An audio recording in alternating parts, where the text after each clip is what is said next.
Puerto Rico is facing a severe fiscal crisis. As this study was being completed, most knowledgeable observers were convinced that the Commonwealth and other public sector entities on the island would fail to service their debts on time and in full, making default and debt restructuring inevitable. Puerto Rico's economy has been contracting for almost a decade. People are literally fleeing the island in search of jobs in the mainland U.S. The island has lost about 10% of its population in the past decade. The financial press and mainstream news outlets have provided and will continue to provide detailed coverage and commentary on the evolving crisis. The purpose of this paper is to add to the discussion by providing historical and institutional perspectives.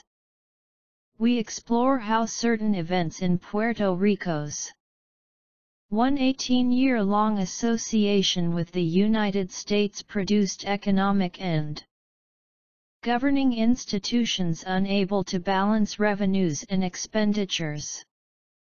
We then give some examples of contemporary institutional problems, including the island's issues regarding its pension, healthcare, and correctional systems, and offer some broad policy proposals. A data appendix provides annual Puerto Rico debt totals from 1910 to 2015 gathered from Commonwealth annual reports and other historical sources. Historical survey. Puerto Rico's history has bequeathed the island political institutions that are unable to balance revenues and expenditures, along with an economy that is dominated by the public sector and unable to address the unintended consequences of congressional action. Further, the roots of Puerto Rico's troubles extend much deeper into Puerto Rico's past than many observers realize. Developments before full democracy. Spain colonized Puerto Rico in the early 16th century and governed the island until 1898. During the Spanish colonial period, Puerto Rico had little political autonomy and was largely ruled by governors appointed in Madrid. In November 1897, the Spanish government issued La Carta Autonómica, a charter granting Puerto Rico substantial self-rule. 1.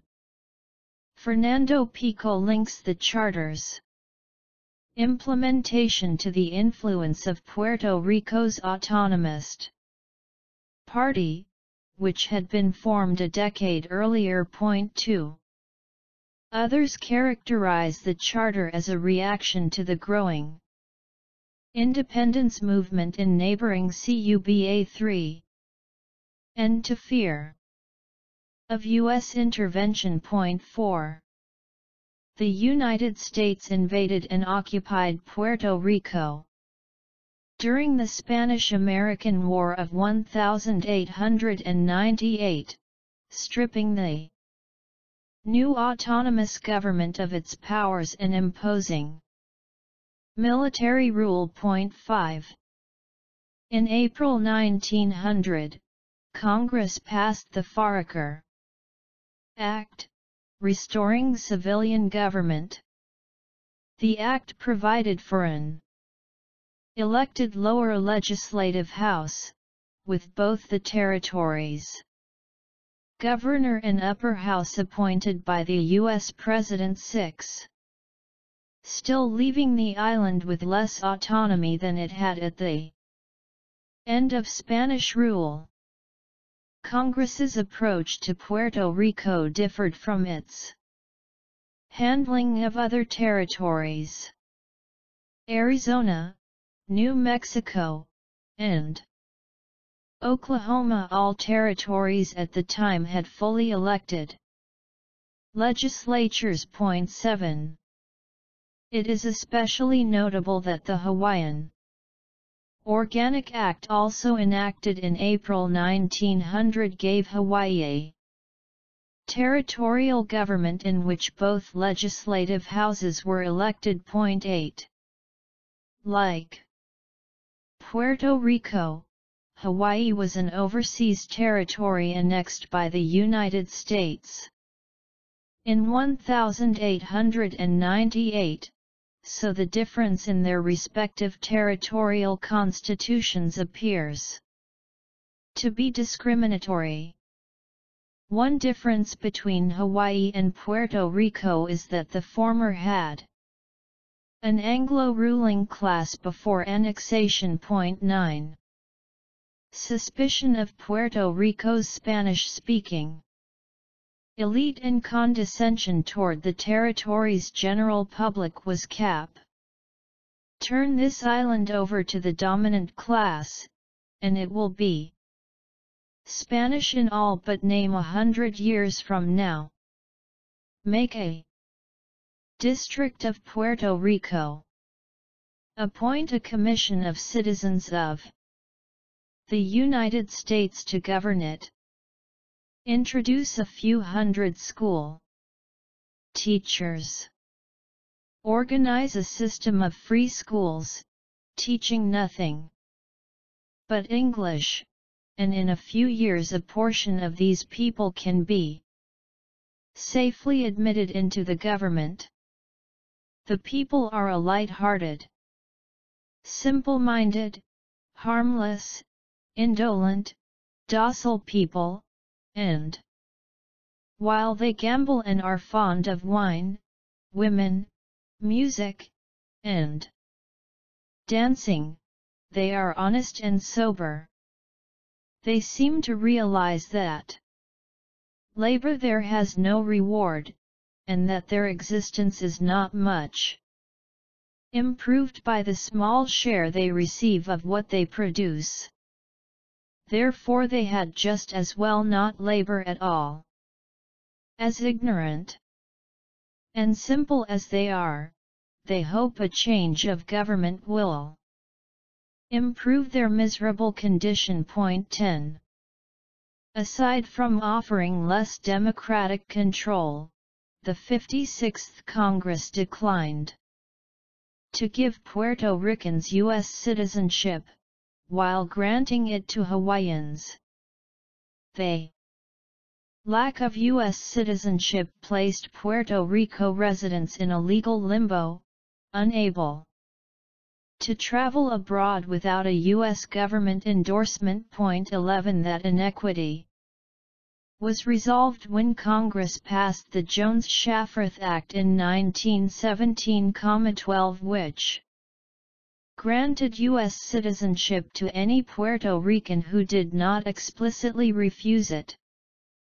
The new law also replaced Puerto Rico's unelected Executive Council with an elected Senate. One provision of the Jones-Shafrath Act had unintended consequences that still resonate today. The law exempted interest on Puerto Rico government bonds from federal, state, and local income taxation in the United States, making Puerto Rico municipal bonds attractive to tax-sensitive investors throughout the country. 13. At the same time, however, the Act limited government borrowing to 7% of the total assessed value of Puerto Rico property. The granting of U.S. citizenship to Puerto Ricans would later facilitate mass migration to the United States mainland. During the 1920s, approximately 42,000 Puerto Ricans, representing about 3% of the island's population, left for the mainland. After World War II, the pace of migration rose sharply 14, limiting economic growth and draining Puerto Rico of many ambitious workers and entrepreneurs. 3 years after the Jones-Shafrath Act was enacted, Washington Senator Wesley Jones introduced the Merchant Marine Act of 1920, which prevents foreign-flagged ships from transporting goods between the U.S. mainland and overseas territories such as Puerto Rico. The impact on Puerto Rico, Guam, Alaska, and Hawaii was and remains higher shipping expenses, increasing costs for offshore consumers and raising the prices of products shipped to the continental United States. Although Puerto Rico's economy performed well during the initial years under American control, much of the benefit flowed to absentee owners, including large US-based sugar companies. Agricultural wages, typically less than $1 per day, were below those reported in Hawaii, Cuba, and Honduras. 15. In the late 1920s and early 1930s, Puerto Rico's economy was buffeted by 2 major hurricanes and the worldwide Great Depression. Wages fell and unemployment increased. Between 1929 and 1933, national income fell from $176 million to $134 million. Increased government spending.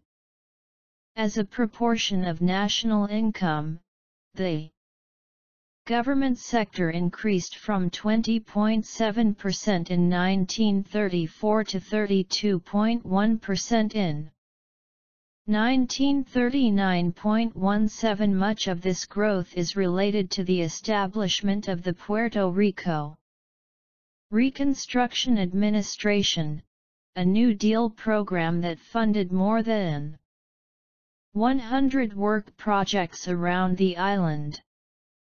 Rex Ford Tugwell, appointed by Franklin Delano Roosevelt as Puerto Rico's governor in 1941, believed that radical steps were necessary to improve the island's economy. Tugwell was a Columbia University economist who visited the Soviet Union in 1927.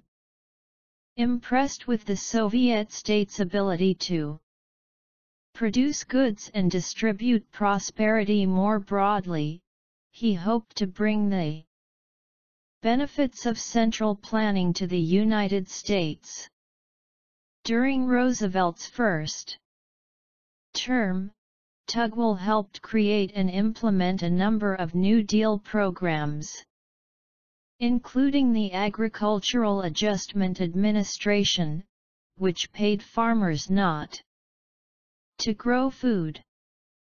As governor of Puerto Rico, Tugwell created or expanded a number of public corporations.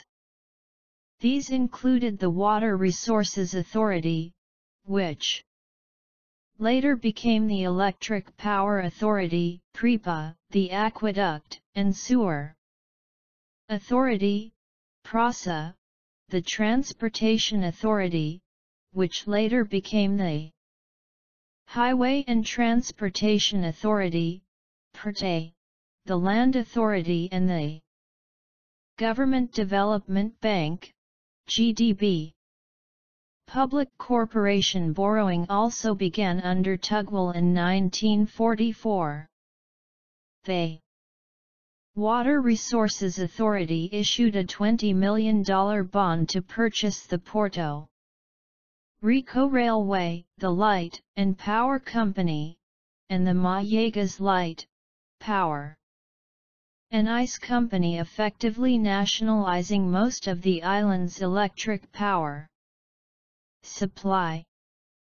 After this initial issue, public corporation debt grew rapidly, reaching $50 million in 1947 and almost $100 million by 1952.22 by the early 1950s, both the Transportation Authority and the Aqueduct and Sewer Authority had joined the Water Resources Authority in issuing debt.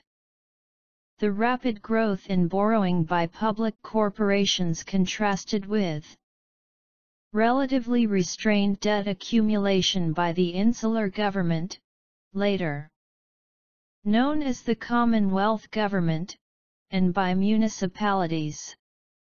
When the United States established a civilian government in Puerto Rico, the insular government had no debt, while municipalities owed approximately $500,000 in aggregate. After several years of conservative fiscal management, the Governor and Executive Council began authorizing government borrowing to support infrastructure development. In 1913, combined insular and municipal debt totaled $5.8 million. Due to a relatively small amount of municipal borrowing from the insular government, this total reflects some double counting. By 1931, total debt had increased by a factor of 9 to $49.1 million. Although quite dramatic, this increase is less concerning when placed in the context of the overall municipal bond market. At the time, the inception of the U.S. individual income tax in 1913 with its exemption of municipal bond interest and the demand for paved roads after World War I fueled a nationwide boom in state and local borrowing. A number of states, including North Carolina and Florida, experienced an even faster growth in government borrowing than did Puerto Rico during this period. Suggested by the recharacterization of Puerto Rico from a territory to a commonwealth. This period of increased self-rule coincided with a sharp expansion of government debt. The era of fiscal restraint ended in 1947 when insular government debt was the lowest it had been since 1920. By 1953, the new Commonwealth's debt had tripled to $33.1 million. By 1960, it had quadrupled to $144.3 million. Municipal debt grew more slowly, but the new class of corporate debt continued its rapid growth, increasing from $105.2 million in 1953 to $313.7 million in 1960. Cumulatively, between 1948 and 1960, total Puerto Rico public sector debt rose by a factor of almost 7 in nominal terms, while more than quintupling in real dollars. While debt accumulation coincided with greater local control, Puerto Rico had institutional structures to constrain borrowing.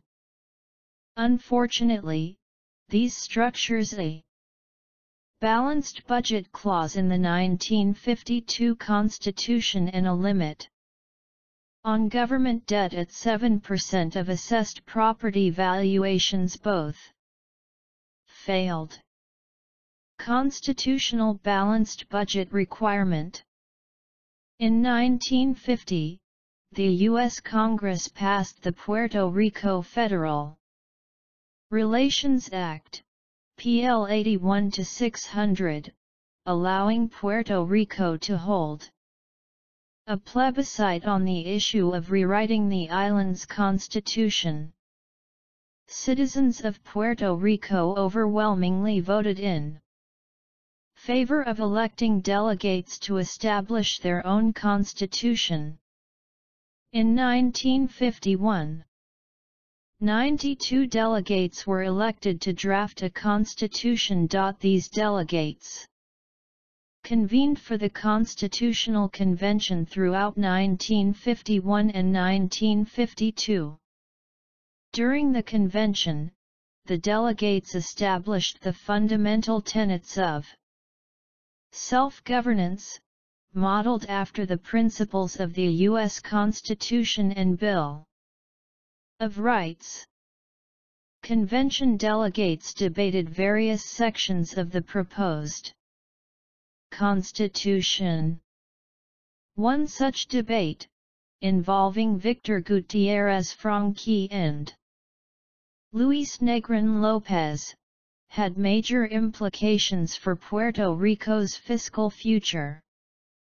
The debate related to the interpretation of the total funds to be classified as resources for the purpose of balancing the Commonwealth's budget each fiscal year. Section 34 of the 1917 Jones-Shafrath Act contained the following language concerning a balanced budget. No appropriation shall be made, nor any expenditure authorized by the legislature, whereby the expenditure of the government of Puerto Rico during any fiscal year shall exceed the total revenue then provided for by law and applicable for such appropriation or expenditure, including any available surplus in the Treasury, unless the legislature making such appropriation shall provide for levying a sufficient tax to pay such appropriation or expenditure within such fiscal year. The English version of the 1952 Constitution ultimately included the following roughly similar language in Section 7 of Article 6. The appropriations made for any fiscal year shall not exceed the total revenues, including available surplus, estimated for said fiscal year unless the imposition of taxes sufficient to cover said appropriations is provided by law. In the Spanish text, the English term total revenues was translated as recursos totals. As David Martin notes in The Hill, recursos totals is most accurately translated as total resources, a concept that could be interpreted more broadly. At the Constitutional Convention, Delegate Gutierrez Franqui asked for a clarification the meaning of recursos totals. 34 Delegate Negrin López argued that total resources did not mean the same thing in the early 1950s as it did when the 1917 Jones-Shafrath Act was enacted. Negrin López claimed that the reading of total income found in the Jones-Shafrath Act did not fully encapsulate the total resources available to the government.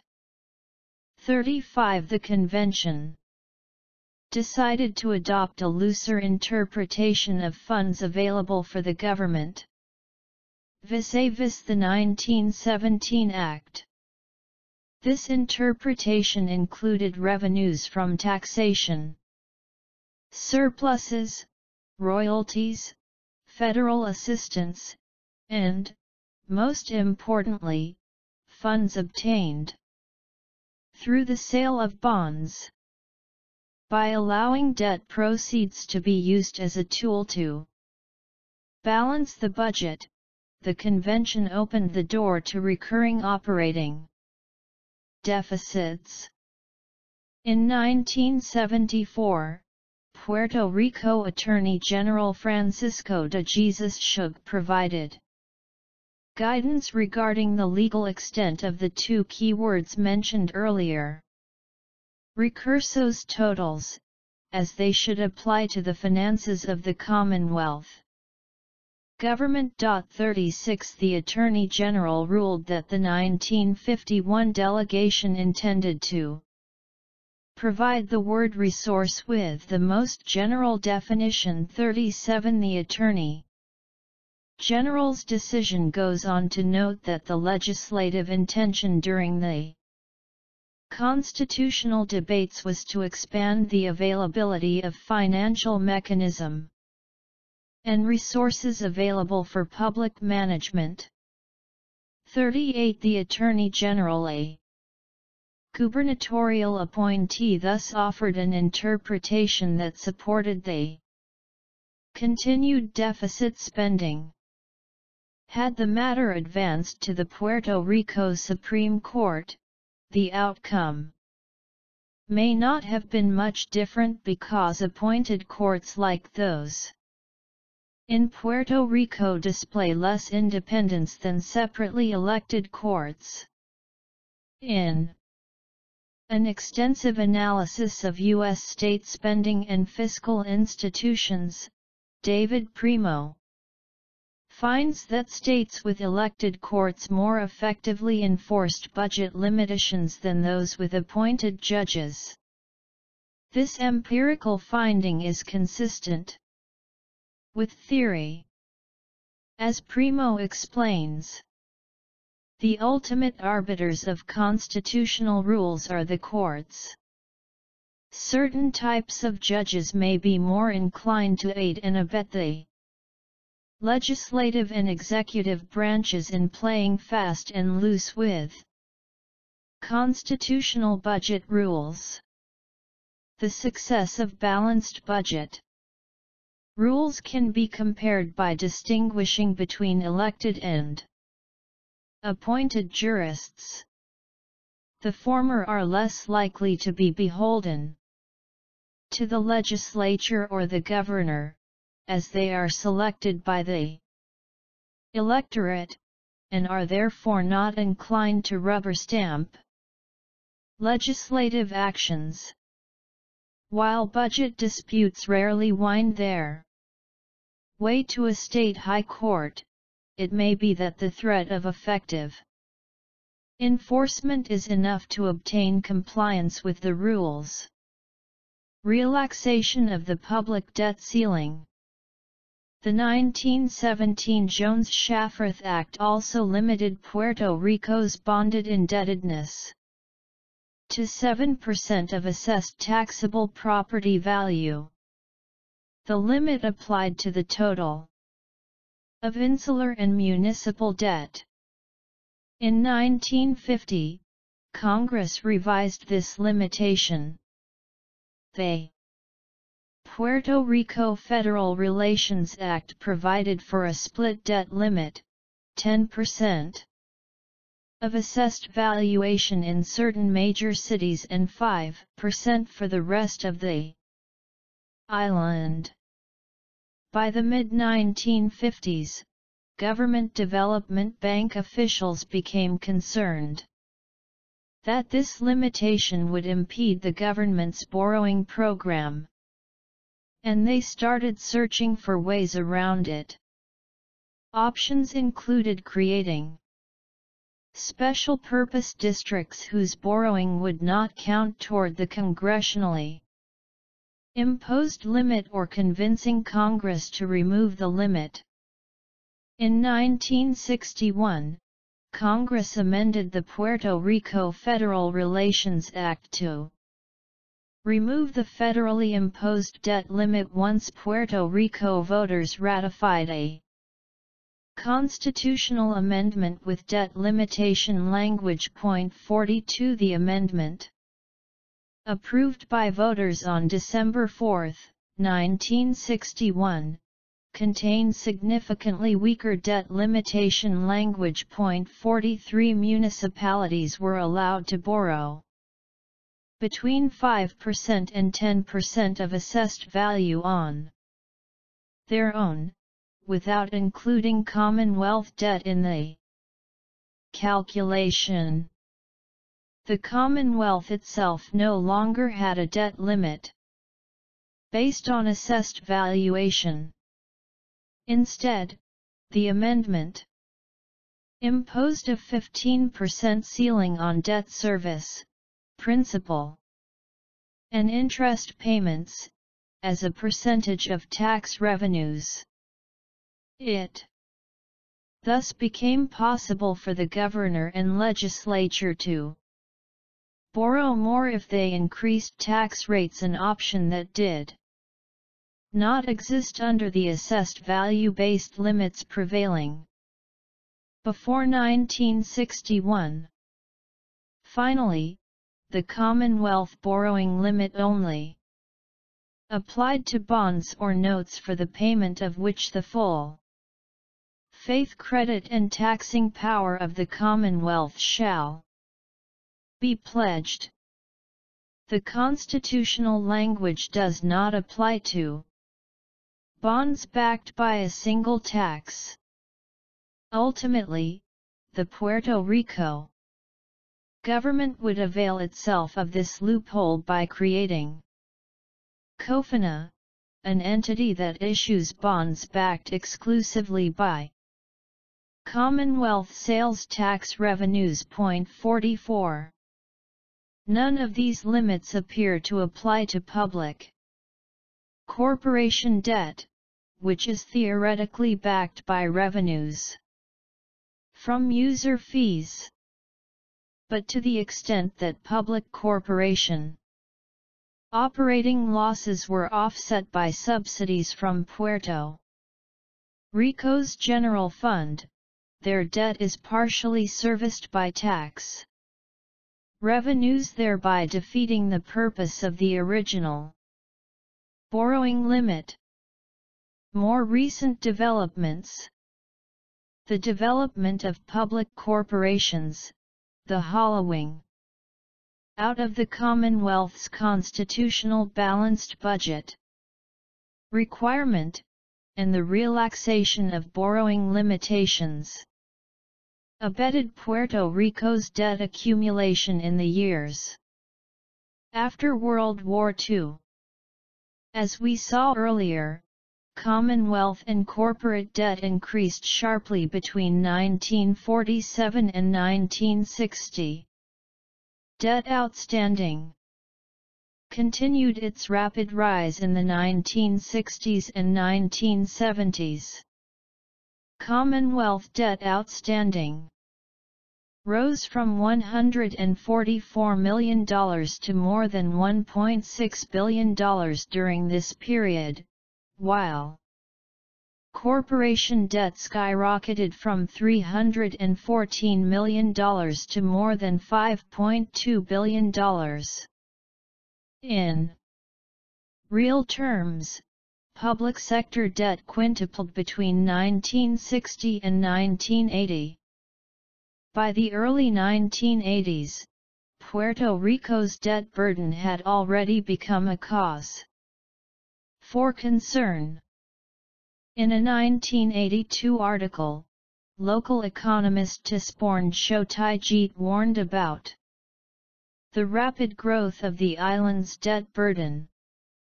Shotaijit argued that debt service constituted an ongoing outflow of funds, because most of the debt was held externally.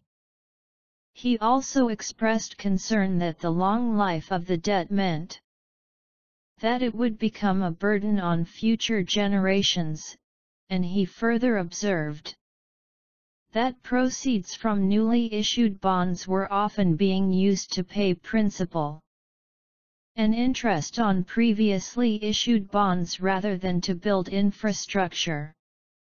Shotaijit's article is important because it contradicts the view that Puerto Rico's debt crisis has relatively recent origins. That said, some more recent policy changes have exacerbated Puerto Rico's situation. In 1984, Congress explicitly denied Puerto Rico entities access to Chapter 9 municipal bankruptcy protection. Before that year, Chapter 9 applied to a political subdivision or public agency or instrumentality of a state. Although Puerto Rico is not a state, it is possible that courts would have decided that the legislative intention was to include municipalities and state-like entities such as Puerto Rico. However, the Bankruptcy Amendments and Federal Judgeship Act of 1984 explicitly applied all chapters of the Bankruptcy Code other than Chapter 9 to Puerto Rico and Washington, D.C. Luis A.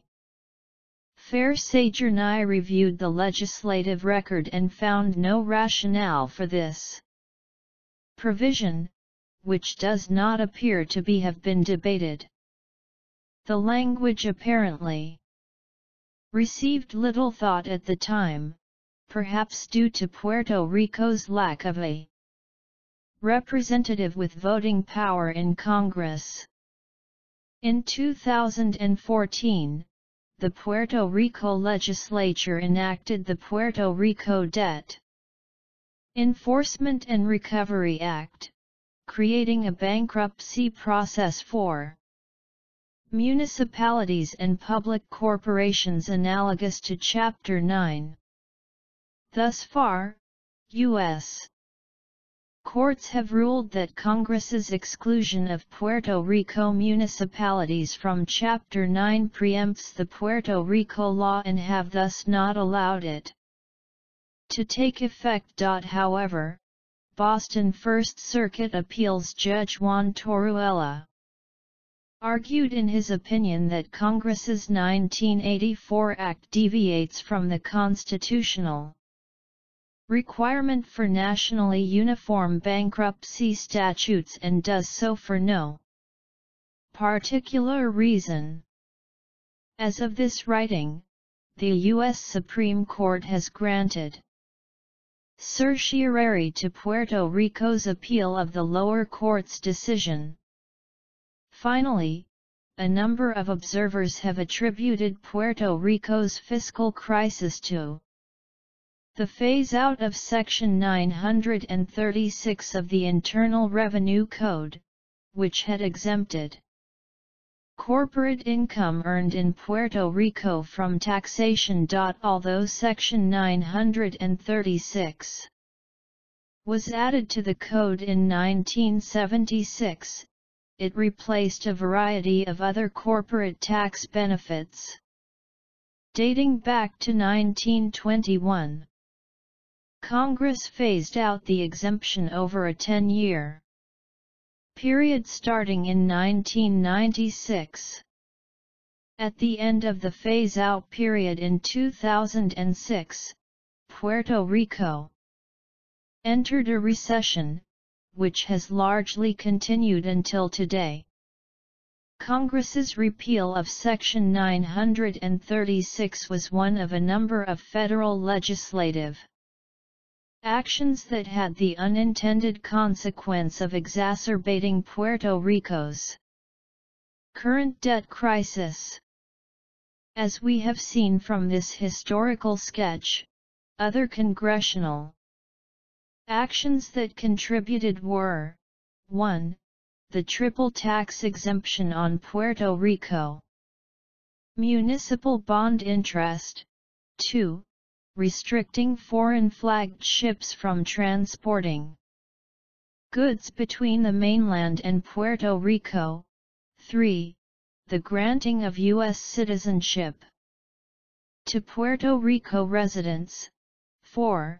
The elimination of the federally imposed debt limit, and 5. The exclusion of Puerto Rico entities from Chapter 9 bankruptcy.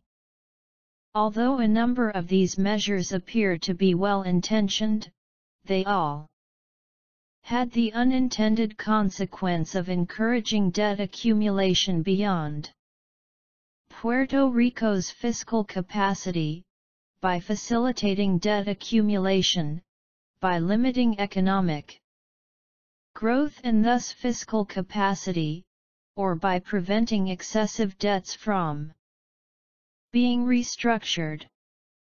Some current issues.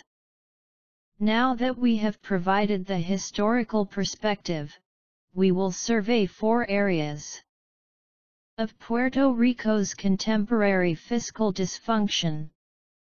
First, we will discuss problems with Puerto Rico's fiscal transparency, then we will consider the public employee pension funding crisis that affects the Commonwealth.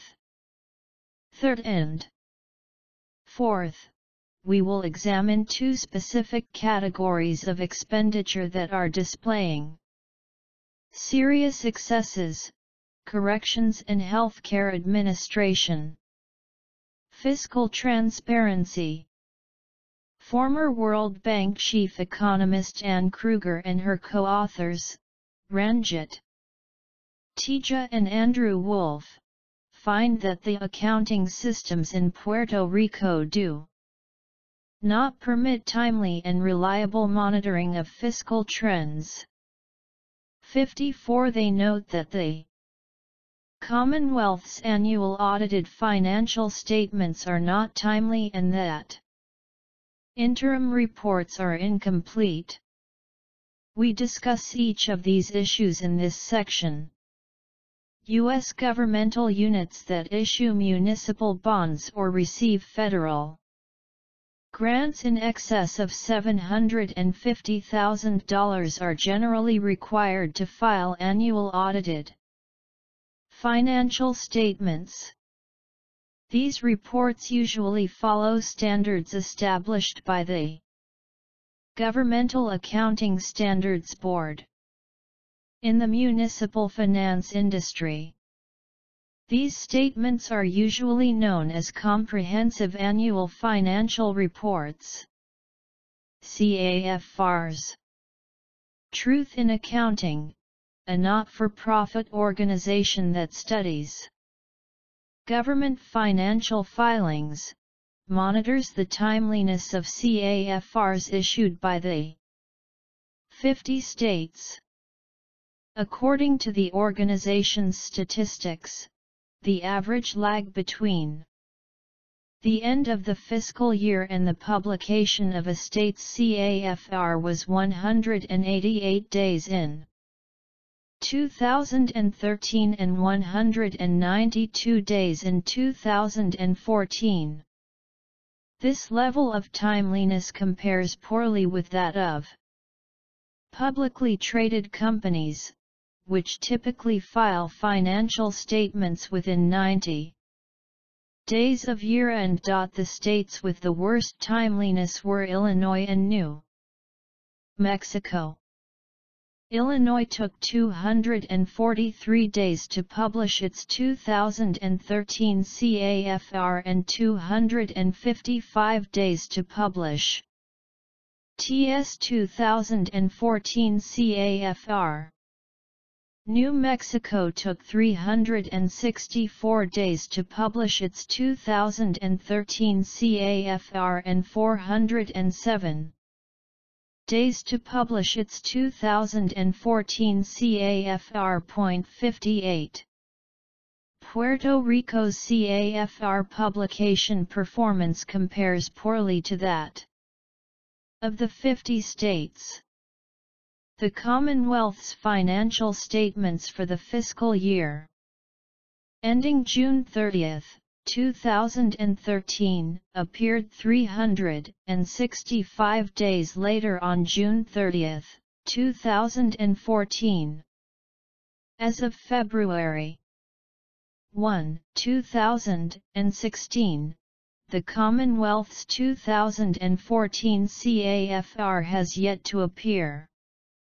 Furthermore, Puerto Rico has not effectively managed investor expectations regarding the CAFR's timing. On April 21, 2015, the Commonwealth posted a notice on the Electronic Municipal Market Access (EMA) system of the Municipal Securities Rulemaking Board. The notice advised investors that the government would be unable to issue its CAFR by the May 1 filing deadline, and that it expected to file by July 31. On July 31 it filed a second extension notice specifying a new date of October 31. One day before that new deadline, the Commonwealth filed a third delay notice with no forecast release date. Notice is hereby given that the Commonwealth of Puerto Rico, the Commonwealth, will not file its audited financial statements for fiscal year 2014, the 2014 financial statements, by October 31, 2015, as had been previously announced by the Commonwealth. The Commonwealth cannot provide an estimate at this time of when it will be able to complete and file its audited financial statements. The Commonwealth has been unable to finalize its 2014 financial statements, principally due to the delay of certain component units and fiduciary funds in completing their financial statements, and the independent auditor's decision to conduct additional audit procedures given the liquidity risk and uncertainties affecting the Commonwealth and such units and funds. The component units and fiduciary funds that have not issued their audited financial statements as of the date of this notice are the three retirement systems of the Commonwealth, the Puerto Rico Electric Power Authority, the Puerto Rico Highways and Transportation Authority, and the Government Development Bank for Puerto Rico. The audited financial statements of such component units and fiduciary funds are required to be incorporated into the Commonwealth's financial statements. This language suggests a widespread breakdown in auditing discipline across Puerto Rico's public sector, which will make it difficult for the Commonwealth or its instrumentalities to regain capital market access. In the absence of CAFRs, investors and researchers can review interim reports published by the Commonwealth Treasury. Unfortunately, these reports are not comprehensive. As Kruger, Teja, and Wolf explain, the Treasury reports apply only to the Commonwealth's general fund. This scope excludes 150 other funds that may run significant deficits. The Commonwealth's 2013 Basic Financial statements show a general fund deficit of $1.3 billion and a total governmental funds deficit of $3.6 billion. Thus, governmental funds other than the general fund ran deficits aggregating to $2.3 billion. Furthermore, the Treasury's general fund reporting has limitations that constrain analysts' ability to monitor fiscal performance. For example, monthly general fund reports published on the Treasurer's website do not include general fund expenditures or federal grants. In fiscal year FY 2013, federal grants, labeled intergovernmental in the financial statements, accounted for 39% of overall general fund revenue. Reports on financial information and operating data, available on EMA, contain more information but are published at irregular intervals. General Fund Rev. Revenues and expenditures provided in these disclosures are reported on a budgetary basis, which varies from the modified accrual basis employed for governmental fund statements in CAFRs. The numbers are thus not consistent with those appearing in annual audits. Pension systems. In addition to the Commonwealth's $69.9 billion in bonded debt, Puerto Rico's public sector entities have substantial unfunded employee pension obligations. The state fiscal ranking analysis published by the Mercatus Center at George Mason University concluded that Puerto Rico ranked behind all 50 states in terms of trust fund solvency in 2013.65 as of June 30, 2014. Puerto Rico's three major pension systems had aggregate actuarial liabilities of $45.5 billion compared to net assets of $1.90 billion, yielding a funded ratio of only 4%. While the judiciary and teachers' retirement systems were both about 12% funded, the Employees' Retirement System, ERS, had a funded ratio of just 0.42%.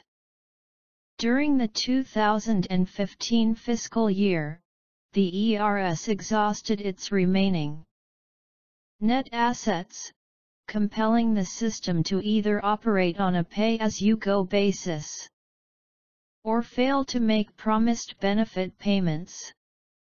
ERS obligations are shared by the Commonwealth, public corporations, and municipalities. The shortage of assets in Puerto Rico's public employee pensions was the result of chronic underfunding. In the fiscal year ending June 30, 2014, public sector employers made a total of $850 million in pension contributions, versus total actuarially required contributions of $2.572 billion. In other words, public sector employees paid only one-third of the amount actuaries deemed necessary to maintain the system's long-term solvency. Similar underpayments occurred in previous years. As the pension systems exhaust their assets, benefits will have to be paid entirely from employer and employee contributions. In the fiscal year ending June 30, 2015, these benefits were estimated to total $2.1 billion. This amount is expected to rise to $2.8 billion in 2044.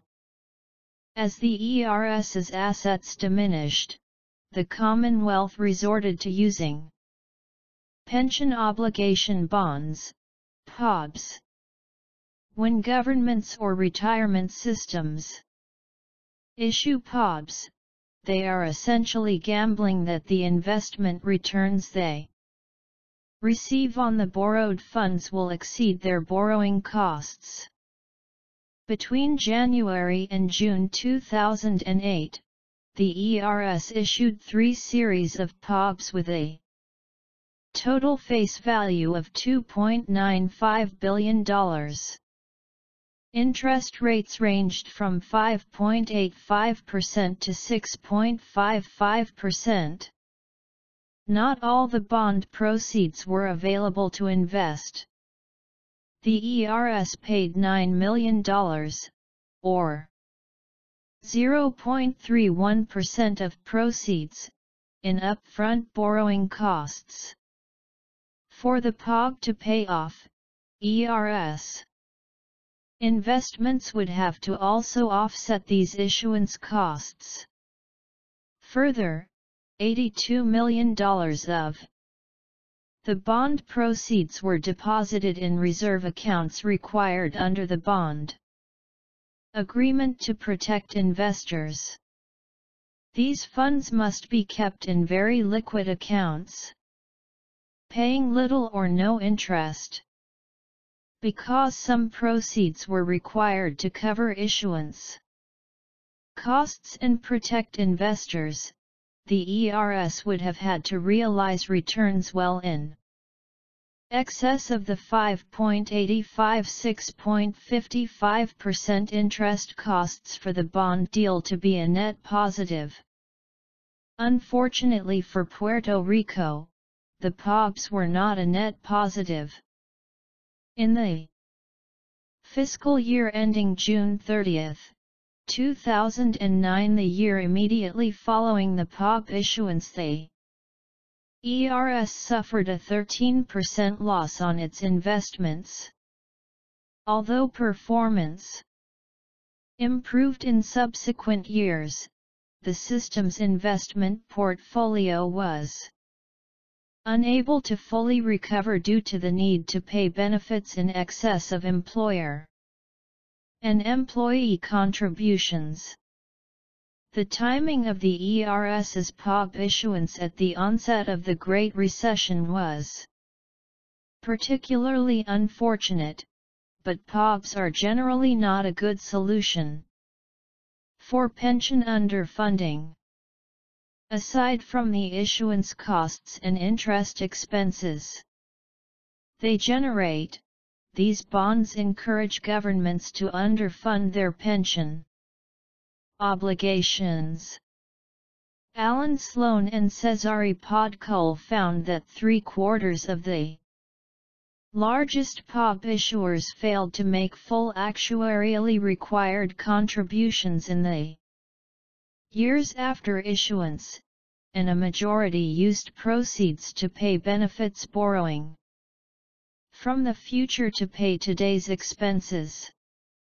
Puerto Rico's attempts at pension reform have been hampered by court rulings. In 2014, the Puerto Rico Supreme Court struck down legislative changes to the teachers' retirement system, finding that the law substantially diminished the contractual rights of the petitioners in terms of their retirement plan. Since vested pension benefits are generally understood to be a contractual right in both Puerto Rico and U.S. states, government employers should be required to fully fund these benefits when they are earned. Otherwise, pension costs are effectively transferred to future taxpayers either in Puerto Rico or on the U.S. mainland if the federal government ultimately bails out the Commonwealth. Unfortunately, Puerto Rico's constitution did not require the Commonwealth or its other public sector entities to pay the full actuarially required contribution each year. Managerial inefficiencies. In 2015, the President of Puerto Rico's Senate commissioned a staff report entitled Opportunities to Reduce Fragmentation, Overlap, and Duplication, and Achieve Performance Through the Budget Process. The review was led by Arnaldo Cruz, co-founder of the Center for Integrity and Public Policy, a Puerto Rico think tank. Cruz found numerous inefficiencies across the Commonwealth government that could be eliminated with minimal impact. Poor management costs the Commonwealth millions of dollars in unnecessary spending and perpetuates outdated institutional mechanisms. In the next two sections, we review Cruz's findings in two major service areas, public health and correctional facilities. Department of Health. Cruz found numerous inefficiencies in Puerto Rico's Department of Health, including systemic fragmentation, which hampers the effective and efficient procurement of resources, redundant facilities such as Bayamon Regional Hospital, and an excessively high cost of Medicaid administration across the island. The first area of concern involves the fragmented procurement of health and medical goods by public hospitals. The Cruz report notes that there is no sound reason to explain why the Department of Health has failed to employ the services of the General Services Administration, ASG, the agency whose entire mission is premised on procuring government goods in an effective and efficient manner. Additionally, the Department of Health lacks a cohesive and effective centralized procurement system of its own. As noted in the report, this has resulted in a very fragmented system, with purchasing units and contracts in every hospital of the department. Thus, the department has failed to utilize the very agency devoted to the efficient procurement of goods and has also neglected to devise any mechanism of its own to streamline purchases. The second area of concern relates to the exceptionally large budgets of the Bayamon and Metro regional hospitals. The areas served by these hospitals have the highest number of health facilities per square mile and receive the highest level of funding per thousand residents of any region in Puerto Rico. The report identifies a $35.6 million subsidy to Bayamon Regional Hospital, split between the Commonwealth's General Fund and the Department of Health. The Cruz report suggests that the hospital is redundant because residents of Bayamon have many other options for care, including private hospitals, 3 private diagnostic and treatment centers, CDTs in Spanish, and various other health facilities. 7 Finally, while the number of available beds at Bayamon Hospital is 173, the most recent statistics indicate that occupancy averaged only 43 beds in 2014. When asked about the hospital's low occupancy rate and whether there is a legitimate need for Bayamon Regional Hospital, Secretary of Health Ana Reyes responded that she could not justify Bayamon Regional Hospital for any reason besides its academic value. Finally, the Department of Health is expending substantial resources to administer the Medicaid program. There are 82 Medicaid offices across Puerto Rico, which will require $24.2 million in FY 2016. As the report notes, whether the program is analyzed by square mile or by population, Puerto Rico operates proportionately more Medicaid offices than any U.S. state. 79 These 82 offices employ a staff of 792 individuals. Moreover, subsidies for the more cost-effective 330 Center program have been diverted for the past 2 years to cover the gap in Medicaid funding. 80 In Puerto Rico, 330 centers provide an array of diagnostic and primary care services under one roof. Department of Corrections. The Department of Corrections accounted for almost 5% of the General Fund's 2015 budget. Correction expenditures are relatively high because the Commonwealth has not consolidated facilities despite a sharp decline in the inmate population, refuses to take advantage of savings available from subcontracting operations to private firms, and perpetuates administrative redundancies. First, the department has continued to operate 36 facilities since 2004 in spite of a significant decline in the island's inmate population.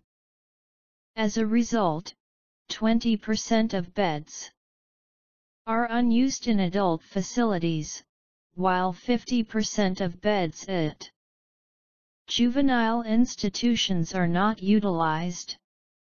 Puerto Rico's inmate to officer ratio of 2.1:1 is lower than that of any U.S. state. 82. According to the Cruz report, adjusting facilities and staffing to more normal levels could save the department between $5.9 million and $21.6 million in FY 2016 and $35.0 million and $46.2 million in FY 2017.83. The Department of Corrections could also achieve significant cost savings by subcontracting the functions of state correctional officers to staff employed by private firms. As noted in the report, the primary reason why subcontracting in the last decade was not fully effective was that the Department of Corrections failed to allow private firms to utilize their own staffs, opting to run facilities with government-employed staffs instead.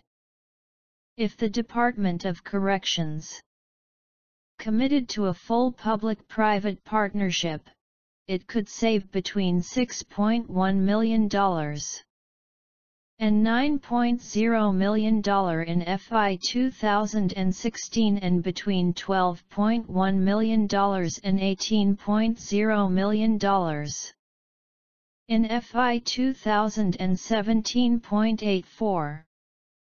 As noted earlier, these findings for the Health and Correction departments are similar to those for other departments. Overall, Cruz identified more than $150 million in spending cuts for FI 2017 that would minimally impact service levels. Policy analysis and recommendations. Puerto Rico's public sector has amassed an unsustainable level of bonded debt and pension obligations. As we've seen in the historical survey, the Commonwealth lacks structures that effectively restrain debt accumulation. Furthermore, because the Commonwealth government has relied heavily on bond proceeds and federal subsidies, political leaders lack incentives to balance taxation and expenditures.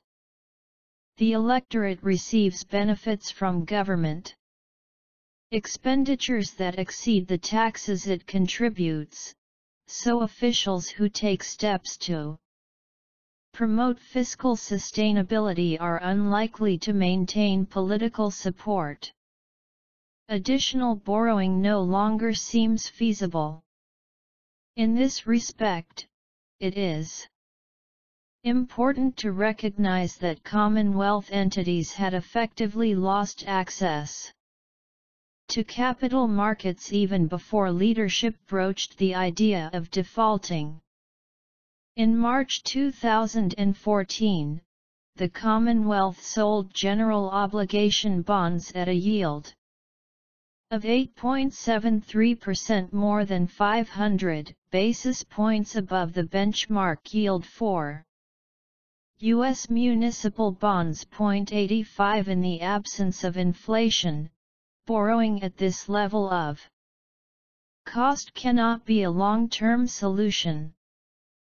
Further, in late 2014, the Government Development Bank indicated an interest in floating a new bond 86 but failed to do so, an indication that additional borrowing was impossible at virtually any price. It was not until June 2015 that Governor Alejandro Garcia Padilla said that Puerto Rico's debt was unpayable, signaling an intention to default.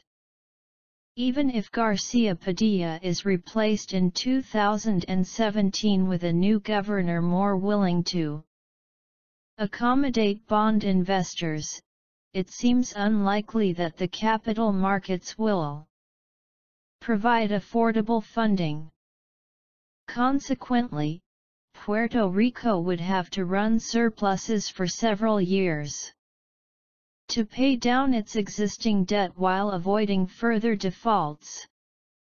Given existing political incentives and the lack of constitutional restrictions on spending, this seems unlikely. A more plausible outcome would involve some combination of debt restructuring and additional federal aid. But if bondholders and federal taxpayers are to accept additional losses, it is reasonable for them to expect institutional changes that would prevent a replay of the current crisis in future decades. Below we suggest a solution that combines various ideas suggested recently or gleaned from an analogous fiscal crisis that occurred in North America several decades ago.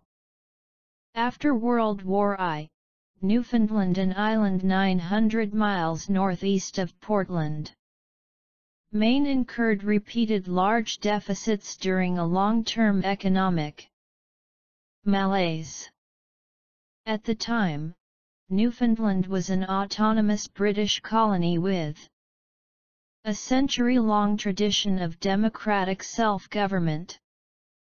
By late 1932, default became inevitable and the elected government requested a bailout, which was jointly funded by the United Kingdom and the Dominion of Canada. In consideration for the bailout, Newfoundland's government agreed to abide by the findings of a royal commission.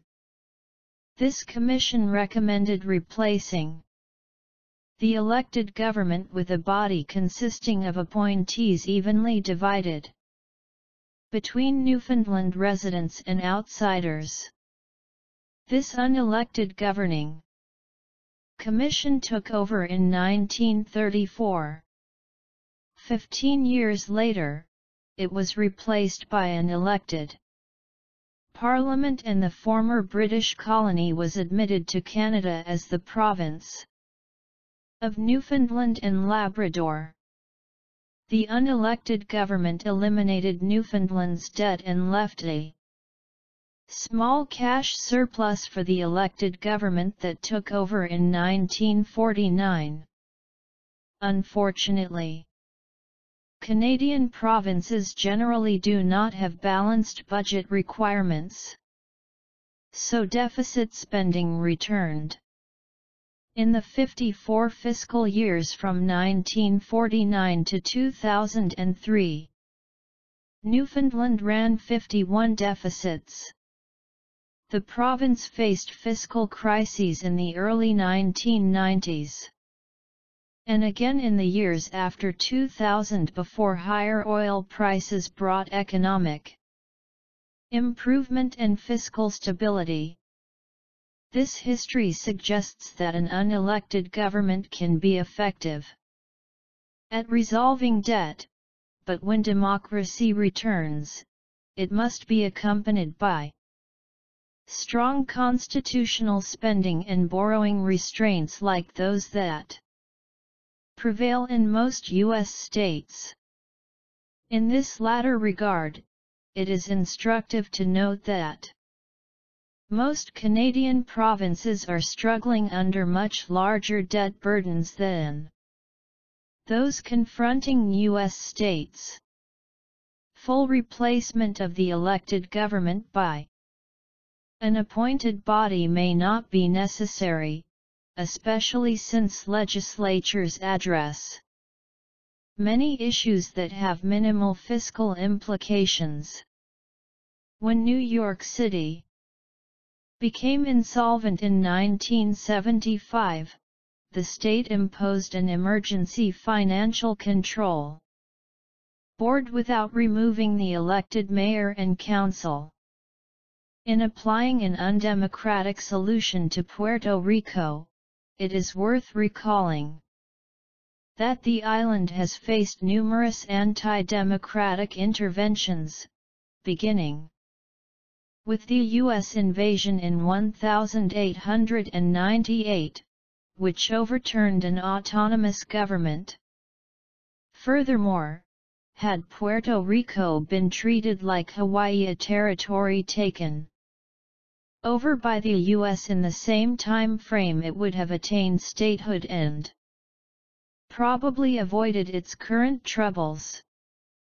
Thus the implementation of a financial control board is preferable to replacing the elected government with a commission, and the process should end with a path to full statehood, thereby enabling Puerto Rico to leverage a proven governing model.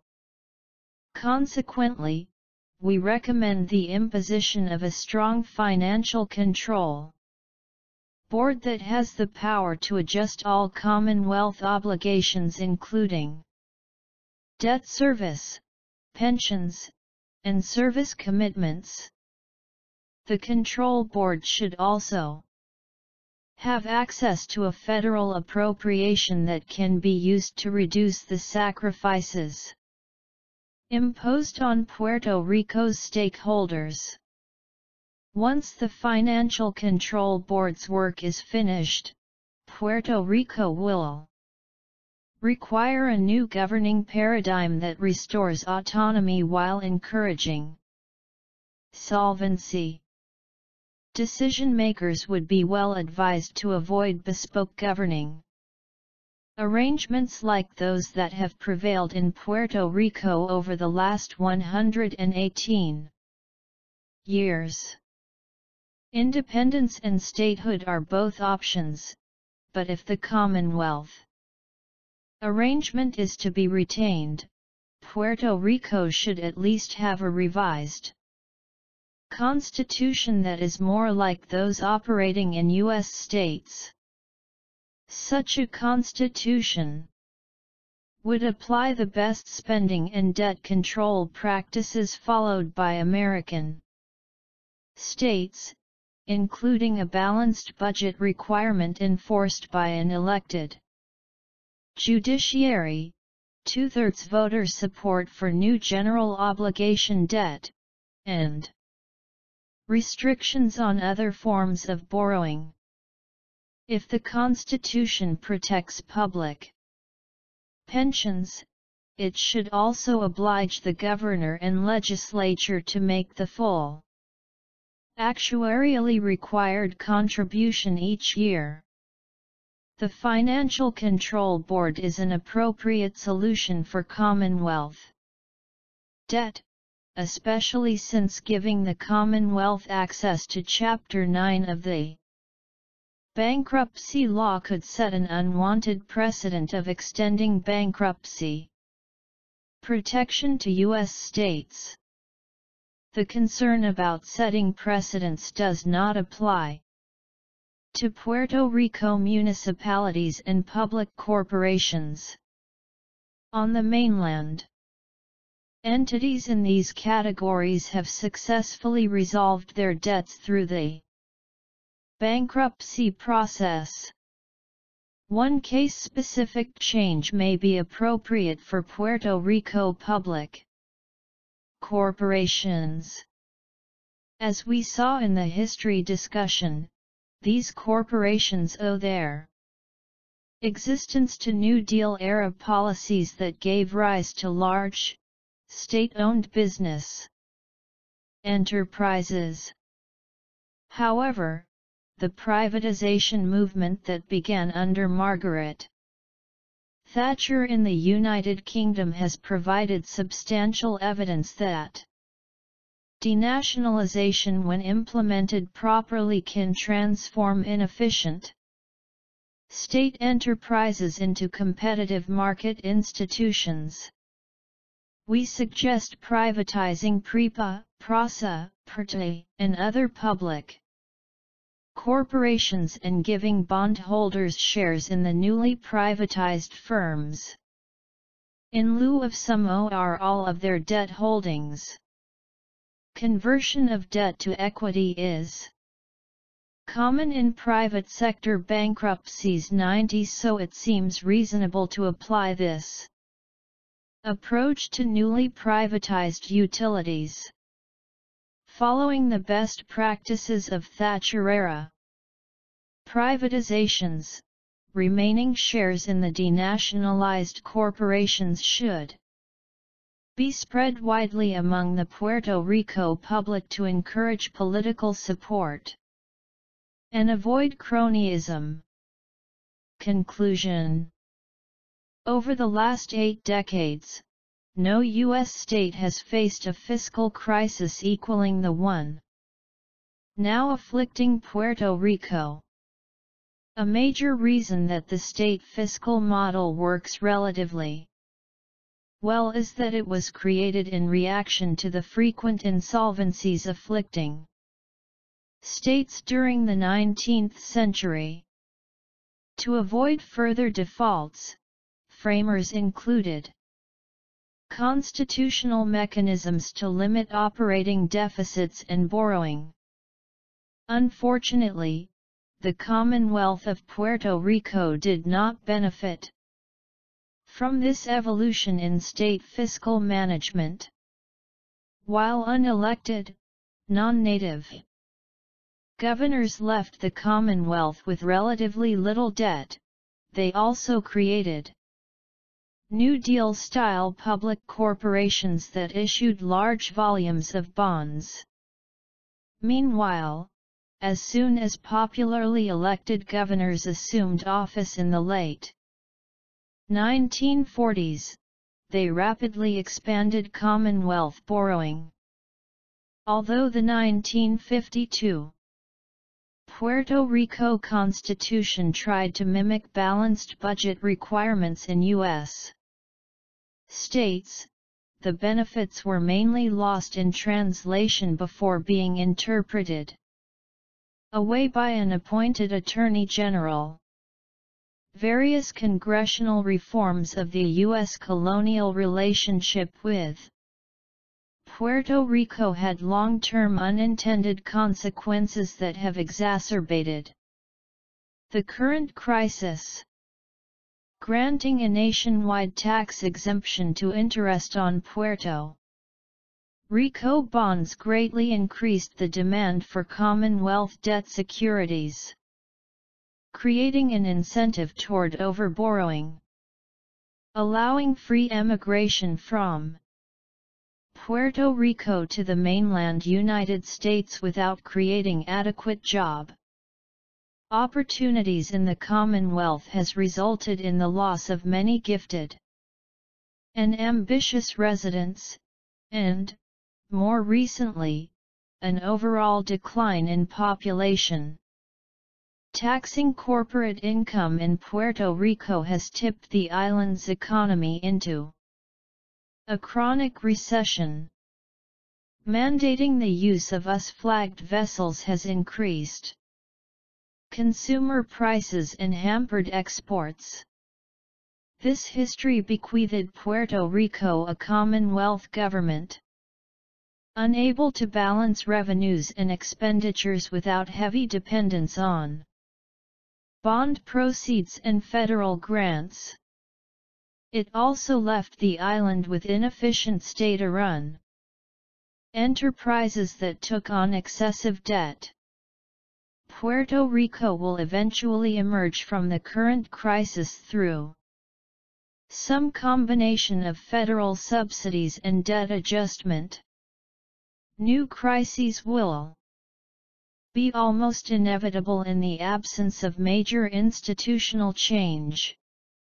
Privatizing public corporations, using a financial control board to stabilize Commonwealth finances, and then implementing strong constitutional measures to perpetuate fiscal balance are steps that will transition Puerto Rico to a fiscal model that has served U.S. states well over the past century. Gathered from Commonwealth annual reports and other historical sources. Historical survey. Puerto Rico's history has bequeathed the island political institutions that are unable to balance revenues and expenditures, along with an economy that is dominated by the public sector and unable to address the unintended consequences of congressional action. Further, the roots of Puerto Rico's troubles extend much deeper into Puerto Rico's past than many observers realize. Developments before full democracy. Spain colonized Puerto Rico in the early 16th century and governed the island until 1898. During the Spanish colonial period, Puerto Rico had little political autonomy and was largely ruled by governors appointed in Madrid. In November 1897, the Spanish government issued La Carta Autonómica, a charter granting Puerto Rico substantial self-rule. 1. Fernando Pico links the charter's implementation to the influence of Puerto Rico's autonomist party, which had been formed a decade earlier. 2. Others characterize the charter as a reaction to the growing independence movement in neighboring Cuba. 3. End to fear of U.S. intervention. 4. The United States invaded and occupied Puerto Rico during the Spanish-American War of 1898, stripping the new autonomous government of its powers and imposing provision of the Jones-Shafrath Act had unintended consequences that still resonate today. The law exempted interest on Puerto Rico government bonds from federal, state, and local income taxation in the United States, making Puerto Rico municipal bonds attractive to tax-sensitive investors throughout the country. 13. At the same time, however, the Act limited government borrowing to 7% of the total assessed value of Puerto Rico property. The granting of U.S. citizenship to Puerto Ricans would later facilitate mass migration to the United States mainland. During the 1920s, approximately 42,000 Puerto Ricans, representing about 3% of the island's population, left for the mainland. After World War II, the pace of migration rose sharply. 14. Limiting economic growth and draining Puerto Rico of many ambitious workers and entrepreneurs. 3 years after the Jones-Shafrath Act was enacted, Washington Senator Wesley Jones introduced the Merchant Marine Act of 1920, which prevents foreign-flagged ships from transporting goods between the U.S. mainland and overseas territories such as Puerto Rico. The impact on Puerto Rico, Guam, Alaska, and Hawaii was and remains higher shipping expenses, increasing costs for offshore consumers and raising the prices of products shipped to the continental United States. Although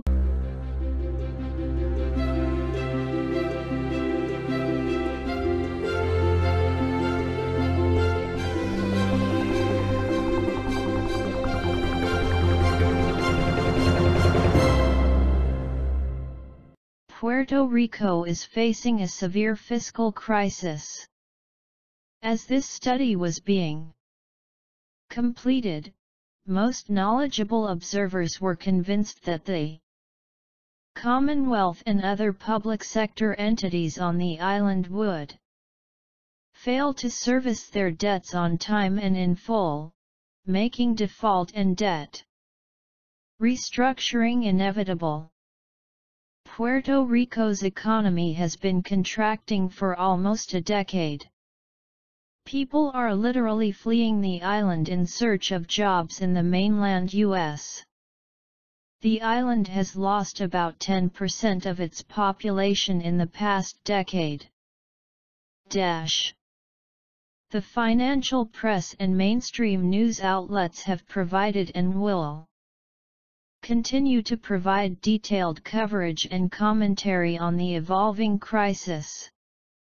The purpose of this paper is to add to the discussion by providing historical and institutional perspectives. We explore how certain events in Puerto Rico's 18-year-long association with the United States produced economic and governing institutions unable to balance revenues and expenditures. We then give some examples of contemporary institutional problems, including the island's issues regarding its pension, health care, and correctional systems, and offer some broad policy proposals. A data appendix provides annual Puerto Rico debt totals from 1910 to 2015. A commission of citizens of the United States to govern it. Introduce a few hundred school teachers. Organize a system of free schools, teaching nothing but English, and in a few years a portion of these people can be safely admitted into the government. The people are a light-hearted, simple-minded, harmless, indolent, docile people, and while they gamble and are fond of wine, women, music, and dancing, they are honest and sober. They seem to realize that labor there has no reward, and that their existence is not much improved by the small share they receive of what they produce. Therefore they had just as well not labor at all. As ignorant and simple as they are, they hope a change of government will improve their miserable condition. 10. Aside from offering less democratic control, the 56th Congress declined to give Puerto Ricans U.S. citizenship, while granting it to Hawaiians. The lack of U.S. citizenship placed Puerto Rico residents in a legal limbo, unable to travel abroad without a U.S. government endorsement. 11. That inequity was resolved when Congress passed the Jones-Shafrath Act in 1917-12, which granted U.S. citizenship to any Puerto Rican who did not explicitly refuse it. The new law also replaced Puerto Rico's unelected Executive Council with an elected Senate. 1. Military Rule. 5. In April 1900, Congress passed the Foraker Act, restoring civilian government. The act provided for an elected lower legislative house, with both the territories' governor and upper house appointed by the U.S. President. 6.